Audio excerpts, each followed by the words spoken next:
BJP ಪಕ್ಷದಿಂದ ಸ್ಪರ್ಧಿಸಿ ಕೋಟಿಕರ್ ಪಟ್ಟಣ ಪಂಚಾಯಿತಿ ಸದಸ್ಯರಾಗಿರುವ ಸುಜಿತ್ ಮಾಡೂರು ಅವರನ್ನ ಪಕ್ಷದ ಶಿಸ್ತನ್ನ ಉಲ್ಲಂಘಿಸಿರುವ ಆರೋಪದ ಹಿನ್ನೆಲೆಯಲ್ಲಿ 6 ವರ್ಷಗಳ ಕಾಲ ಪಕ್ಷದಿಂದ ಉಚ್ಚಾಟನೆ ಮಾಡಲಾಗಿದೆ.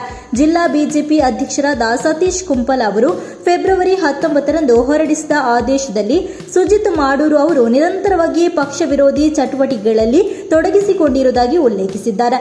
ಈ ಹಿನ್ನೆಲೆಯಲ್ಲಿ ತಕ್ಷಣದಿಂದಲೇ ಜಾರಿಗೆ ಬರುವಂತೆ ಅವರನ್ನ 6 ವರ್ಷಗಳ ಕಾಲ ಪಕ್ಷದಿಂದ ಅಮಾನತು ಮಾಡಲಾಗಿದೆ ಎಂದು ತಿಳಿಸಿದ್ದಾರೆ. ಈ ಆದೇಶದ ಪ್ರತಿಯನ್ನ ಮಂಗಳೂರು ಮಂಡಲ ಬಿಜೆಪಿ ಅಧ್ಯಕ್ಷರಾದ ಜಗದೀಶ್ ಆಳ್ವ ಅವರಿಗೆ ಕಳುಹಿಸಲಾಗಿದೆ.